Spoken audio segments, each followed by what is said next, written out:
Hi friends, welcome back to my channel. તો શિયાળો તો ચાલુ થઈ જ ગયો છે. તો શિયાળામાં આપણે લીલી તુવેરો જોરદાર હવે તો વેચાવા આવી ગઈ છે. તો હવે આપણે આ તુવેરોને બાફીને ખાવાની છે. કોના કોના ઘરે તુવેરો બાફીને ખવાય છે એ જરૂરથી કમેન્ટ કરી દેજો. તો આપણે આને હવે ચૂલા પર બાફવાની છે. તો આપણે એને આ એક વાસણમાં નાખી દઈએ. તો તુવેરોને આપણે એક વાસણમાં બાફવા મૂકવાની છે.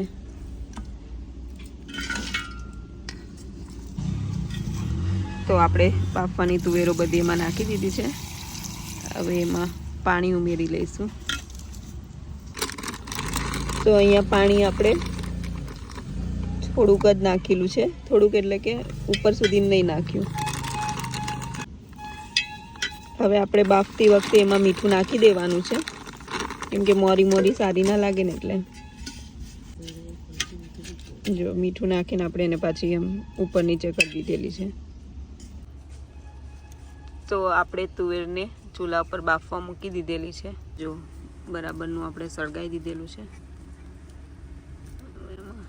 તુવેરો બાફવા મૂકી દીધેલી છે તે. તો હવે આપણે એને ઉપરથી ઢાંકી દીધેલું છે. થઈ જશે થોડા ટાઈમમાં. તો અહીંયા આપણી તુવેર મસ્ત બફાઈ ગઈ છે. જો બતાવું, જો છે ને. હવે આને અમે ખાઈશું. તો આપણી તુવેર જે બફાઈ ગઈ હતી તે જો છે ને મસ્તની. બસ આને જ આપણે ખાયા કરવાનું. તો આ રીતે આપણે તુવેર દાણા ફોલી લેવાના છે અને બધું થઈ જવાના.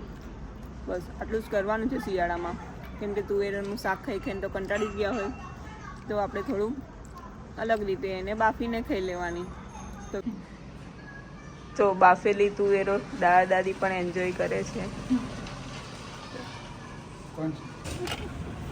તો અહીંયા છેલ્લે હવે કાકા તુવેરો ખાવા આવ્યા છે બાફેલી. કેવી લાગી? બહુ સરસ. પાછળના 20મી સદી યાદ આવી ગઈ.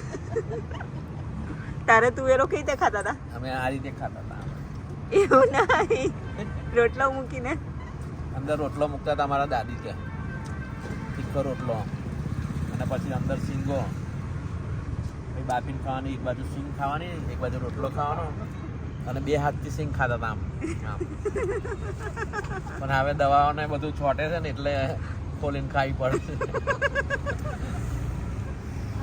વિડીયો ગમ્યો હોય તો લાઈક, શેર અને સબસ્ક્રાઈબ જરૂરથી કરી દેજો. Bye bye.